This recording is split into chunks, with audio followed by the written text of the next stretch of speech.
What is going on, guys? Welcome back to week 3 of Premier League predictions. I'm here with Eric. Say what up, Eric. What up? And we had an awesome week too, did we not? Yeah, we did. We both went positive in our predictions. Yeah. So looking at it, I went 5-4. You went 6-3. We're both tied 11-8. We've both taken a week apiece, so everything's pretty even between the two of us now at this point. And just want to give a huge shout out to all you guys viewing. We broke 300 views on the last video. That was pretty awesome. And we gained a couple subscribers. So the support has been awesome. And we've just been sitting on our phones freaking out whenever we get a couple viewers just nerding out over it. So if you aren't subscribed, make sure you subscribe. And if you are subscribed and you're following, we appreciate you for tuning back in. But let's get right into our predictions this week, Eric. We got Chelsea versus Luton Town. Yeah, so Chelsea and Luton. Luton didn't play last week, so really we're only going off of their week 1 performance. It'll be interesting to see what happens in that game for Luton. Chelsea last week though, they my bad. They went and lost 3-1 to West Ham. Pretty crushing defeat for them. West Ham kind of showed their colors and what they're capable of this season. Chelsea just really did. They kind of fell apart. They didn't perform to the standards that I think we have and all the fans have set for Chelsea. I think with the squad they've built and the players they have, they should be outperforming West Ham any day of the week, and they just dropped it. So against Luton, they really need to come back. They really can't afford to keep, dropping the ball, especially early in the season. Yeah, there's still time, but you really want to show your colors early on and keep them going. And if they get anything less than a win this week, it'll be rough. So I'm going to take a win for Chelsea, but we'll have to see what happens. Yeah, I hate to just not really shine any light on Luton Town, but they really haven't proven anything yet. But they're still going to be fun to watch in that sense. But Chelsea, it's just kind of crazy because Chelsea dominated that game in terms of stats, possession, and shots and everything. Chelsea dominated that game, but ended up losing 3-1. Robert Sanchez did not look good in net, giving up 3 of the 6 shots on goal. It was just not a good showing by the Chelsea defense or the goalkeeper. So that's kind of worrisome for Chelsea, but I'll still have to go Chelsea here, and just because Luton hasn't really proven themselves in the Prem yet. Yeah, I like what you're saying. You can dominate the stats, but, if you can't prevent the goals from going in, you're not going to win. Yeah. All right, moving on. We got Bournemouth versus Tottenham. Yeah, so this is going to be an interesting one. So Bournemouth lost last week 3-1 to Liverpool. Honestly, from watching that game, Liverpool started really slowly, and Bournemouth took advantage of it. They played really well in the first couple of minutes of both halves, and they played really well offensively on those plays. The thing is, they kind of slowed down and Liverpool picked back up, and then, the match went the way it did. As for Spurs won 2-0 over United. That was a good win for them. They showed their colors, back in business. The loss of Harry Kane isn't affecting them as much as we thought it would. And they're still playing at a high standard, and I'm liking what I'm seeing from Spurs.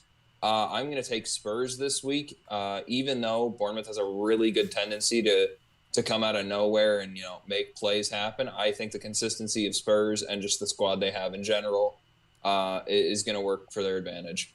Yeah, I agree with everything you're saying there. Bournemouth came out with that third-minute goal. It looked like Liverpool upset might have been in the works, but Liverpool was able to recover from that quick goal.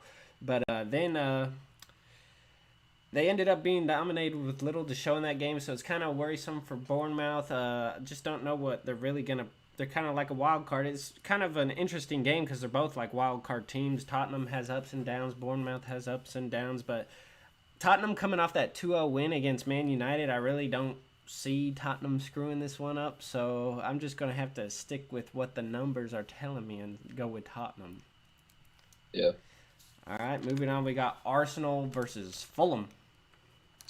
So Arsenal-Fulham is an interesting match that I really want to take some time and look at here because Arsenal won last week 1-0 over Crystal Palace with a late goal and really didn't show what they needed to show for the squad that they have and what we all believe they should be doing. That they should be running over a team like Crystal Palace, and they just didn't. They barely got away with a win. That's the baseline of that match. Fulham lost 3-0 to Brentford. The thing that I want to take away from that is they did change up their formation against Brentford, and it just didn't work for them. They switched from 3 in the back to 4 in the back, and you could tell the confusion just didn't it didn't help anything. They were playing a different scheme. It looked confused and lost. And I think if they switch back to the 3 in the back like they were playing, they'll have a better chance of, performing against a team like Arsenal, just with consistency in how they play and what they play. If they stick with that 4 in the back and they don't have it, set in stone and locked and, under control, Arsenal should just run away with it. So I'm going to take Arsenal for a win. Yeah, I agree with everything you're also saying there. Arsenal with 2-1 win over Nottingham Forest week 1 and a 1-0 win over Crystal Palace. Like you said, that Crystal Palace showing was not great by any means, but both of those are wins none the least. So, and it's Arsenal, so Fulham also hasn't performed like I've expected them to. They kind of got rolled there, but we're just in the first couple of weeks. But I really don't see Arsenal losing this, and I don't think Fulham's proven enough to beat Arsenal to this point, so I'm going to have to stick with Arsenal. We're both just kind of copying each other's picks at this point, but we'll switch up here in a minute. Yeah. Next, moving on, we have Brentford versus Crystal Palace. Maybe not quite yet. We'll see. Like we said, with Brentford going 3-0 over Fulham and having a really good performance, they played well. I liked the way that they attacked. I liked the way that they, kept themselves in the game. Fulham had some shots and the defense played well, and I like what I saw from Brentford. Crystal Palace, like we said, held Arsenal to a 1-goal win, and I mean honestly, I'm okay with that from Crystal Palace. We had said if Crystal Palace holds up a good performance against Arsenal, that's a win for them, and I think what we said last week definitely showed in the game. They performed well. The defense held them. Arsenal wasn't playing to their full potential, but I think Crystal Palace did well. I'm going to take Brentford in this match. I think that they're just going to keep the momentum rolling from last week's win over Fulham. I just don't see them being stopped. Yeah, I agree with you. You said Brentford, right? Brentford. Yes, I said Brentford. Okay. Yeah. Crystal Palace, they aren't. We kind of have to give a little apology to Crystal Palace because we kind of dogged them in the beginning like they were going to be absolute garbage, but they've given us some good showings, so we can't really hate on them too much. But they still haven't been a team that's proven to win, and Brentford's come out really strong, proving that they can win. So for those reasons, I'm going to have to go with Brentford as well. But moving on, we got Everton. Okay, this might be a little dirt. The bottom teams matching up here. We got Everton versus the Wolves. Hey, you never know. It could be an exciting match to watch. Any game can. It just depends on how the two teams perform in the week. But Everton and Wolves, haven't been showing their best colors this year. Everton lost 4-0 to Aston Villa. We'll talk about that later. But that was a thrashing for Everton, and they just didn't perform the way they needed to. Even though I picked and it really showed. In despite of your pick, which was dumb. Yes, you just picked them to spite me, and it backfired for you. And then Wolves lost 1-4 to Brighton. They both took terrible losses this week. Wolves at least did put up a goal against a nice Brighton squad. Honestly, this week I think it'll be an interesting match to watch. I think that both teams will need to be playing for the win.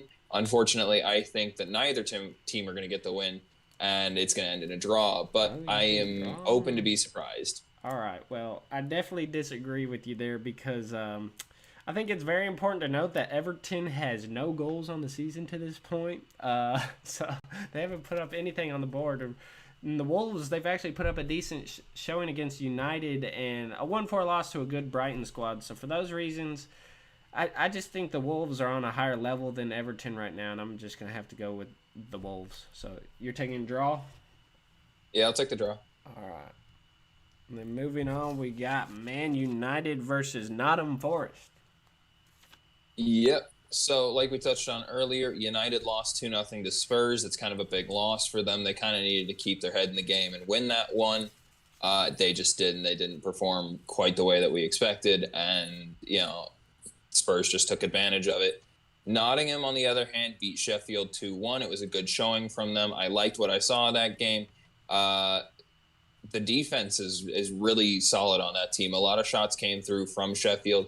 and Nottingham didn't let a lot of them go through, and they played good defense. And I like the Nottingham defense. That's something that I'm going to take away from that team and highlight, because it's really out there. The only issue with this is I think that Nottingham's going to get outclassed. I have all the faith in the world for Nottingham to put up a good fight this match, but I think that United, being United, are going to realize that they need to come back after last week's loss and perform. So I'm going to take United this week. Yeah, I'm pretty much same thought process with everything you just said. Man United has not looked good this season with only one goal to show on the season. That's just not very Man United-like. And Nottingham gave Arsenal a great run for it and beat Sheffield 2-1. So Nottingham, I think, will put up a good fight, but I think this is the week where Man United is just going to turn it to the next level. I think we're going to see at least 3 goals from this Man United squad, and I don't think Nottingham's going to be able to keep up. I think they're just going to be outclassed. Like you said, I'm also going to have to go Man United. So moving on, we got a very hot team top of the table right now just based off a goal difference, Brighton versus West Ham. Yeah, so this is a really interesting game solely for the fact of what happened last week. So Brighton took the 4-1 win over Wolves, kind of expected that to happen. And, Brighton playing like Brighton should. They're, like you said, top of the table on goal difference. They've been putting up really high-scoring matches. They've been playing well. West Ham beat Chelsea 3-1. Was Chelsea really in a position to lose that game? Probably. I mean, like we said earlier, you got to finish your chances. You got to play to win, and they just didn't. I think it'll be interesting to see what happens in this match. I'm going to take... I'm going to take a draw in this one. I think Brighton should win, but I'm gonna take a draw. I think West Ham's gonna ride the high and give Brighton a run for their money. I can see where you're coming from on that pick, but I'm not going to agree with that pick. Brighton, yes, they haven't played great competition against Luton and the Wolves, but they didn't just win those games; they dominated those games 4-1 in each of those showings. They've looked great. Solly March with 3 goals leading the team. Brighton, I think they're going to be this contender this season. Like, the hype is real over there, it seems like, starting off the season. Can't complain, can't doubt anything they've done up to this point. But like you said, West Ham coming off that 3-1 win, it's kind of hard. It makes you think twice about, I don't know, is Brighton going to be ready for this matchup? It's just going to be close. So I could see the draw, but I'm going to stay on the Brighton hype train, and I'm going to pick Brighton. Yeah, fair enough. All right, moving on. We got Burnley versus your favorite Aston Villa. Yeah, let's go. So Burnley didn't play last week. They had the delayed game, so we don't really have much on them apart from week 1, where they came into the Prem and played like they came into the Prem. It was a decent showing from them, but kind of expected more from a squad. Villa, on the other hand, Villa came through and won 4-0 over Everton. Granted, we did just talk about Everton having no goals scored and being probably the worst team in the Prem, but we're gonna shoot across the edge there and focus on Aston Villa's performance. They did take advantage of the chances they had. They scored the goals, and honestly, when it comes down to it, in the end of the game, it all comes down to who put the ball in the back of the net more times. As long as you're finishing your chances, which Aston Villa did, it doesn't really matter if you're playing against the worst team or the best team. It all comes down to who can put the ball in the back of the net, and that's what Villa's doing right now. I'm going to take Villa this match. I just think that they're the better squad. I think that they're going to ride that high, and I think that after the week break of Burnley not playing, they'll be well rested and they'll have good training, but I just don't know if they're going to be ready to perform. Yep. I agree. Burnley has only played 1 match this season, so I really don't know what to expect, especially since it was against Man City, and it's like that's just kind of a tough start to a season. Man City does what Man City does. So for those reasons, I had it draw at the beginning, but Aston Villa coming off that 4-1 win, I think they're going to ride that high, so I think it's kind of hard to go against Aston Villa. I think I'm gonna switch from a draw back to Aston Villa. I'm gonna go Aston Villa. That's what I'm doing. All right. Yeah, we got to stay the same, right? Yeah. That's the whole point of these videos, is for us to pick the same stuff. All right, moving on to this one. I mean, this one, Sheffield United versus Man City. I mean, come on. Is this really a topic of discussion? We can make it a topic of discussion. So Sheffield lost 1-2 to Nottingham, like we discussed earlier. Sheffield's put up some good performances. The biggest draw that I saw with Sheffield against Nottingham was they weren't finishing chances. They had the opportunity to go through and score. They just couldn't put the ball in the back of the net. They couldn't get the accuracy to hit the ball on target. They struggled seriously in that sense. They have the potential to perform. Unfortunately, they're going to try and perform against the Man City squad, who's really strong, and took a 1-0 lead over a very strong Newcastle squad last week. So it's going to be interesting to see what both teams pull out here and how they play. With the loss of KDB for Man City because he's currently injured, they're looking at replacements and other stuff and trades in and out. The trade for Lucas Paqueta was also put on hold. I don't believe that's going through anymore as of Monday. So Man City's kind of in a limbo. They have the player depth to replace him temporarily, but it is KDB, so that is kind of a big hit to the squad. I am going to take City in the end, though. I just think they're the overall better squad. I think the Sheffield, if they can put the ball on target next week, will be seriously more of a threat. But if you can't put the ball on target against a Nottingham Forest squad, you're going to struggle against the strong Man City squad. Yeah, and we all know the possession is going to be in Man City's favor, so shots are going to be hard to come by for the Sheffield United squad in this game. And am I right in saying last week was the 2-1 Nottingham beat Sheffield? Yes. Okay. In that match, it looked to me like Sheffield really struggled against marking players, and as we know, Man City is probably just going to take advantage of that. It's going to be a pretty rough game, I think, for Sheffield United. I think we could be seeing at least 5 goals for Man City here. That's just going to be... That's bold. That's just a bold prediction, okay? I had to make it interesting. I'm going to say 5 goals at least for Man City here in a Man City dub. All right, moving on to our last matchup. We got probably the match of the week. Newcastle getting back-to-back matches of the week, actually, it seems like. Newcastle versus Liverpool. Yeah, it'll be a good game. I don't know if it's game of the week though. You got to give credit to Everton and Wolves, but the toilet bowl. Oh, that's mean. I shouldn't. I'm sorry, Everton and Wolves fan. I'm sorry. Nah.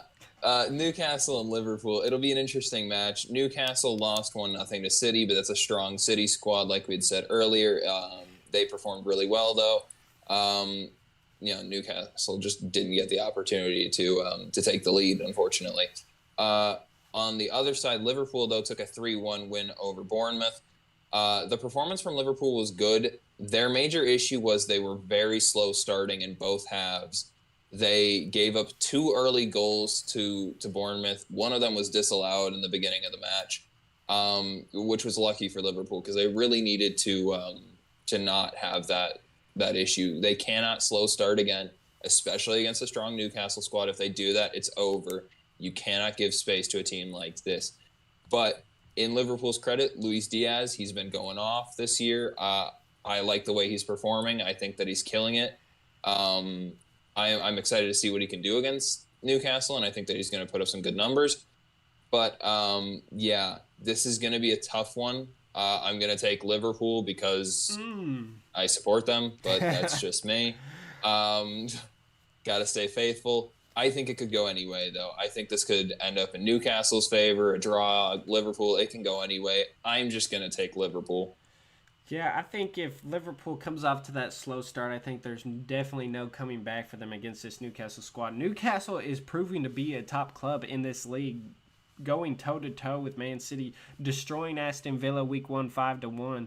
So Liverpool still looks a little shaky to me. They still dominated that game against Bournemouth, so I'll give them credit there. But I just don't know what to expect from Liverpool. I know what to expect from Newcastle at this point, and for those reasons, I'm going to have to go with a Newcastle win to counter your Liverpool win. That's fair enough. We got to switch things up every once in a while. Oh, yeah. Newcastle's a new top dog. All right, well, that wraps up our picks for this week. Hopefully we do even better this week. We haven't been terrible. We've been about right at the 500 lines. So that's not too bad on our picks. Yeah. But Yeah, we're both going positive. yeah. So that wraps it up for this week. Hopefully we do well. And if you haven't already, subscribe, please. Like, comment, let us know your picks and predictions, or if you agree or disagree with us, anything that you want to say down below. And like always, share this video, and we'll see you next time. See ya. See ya.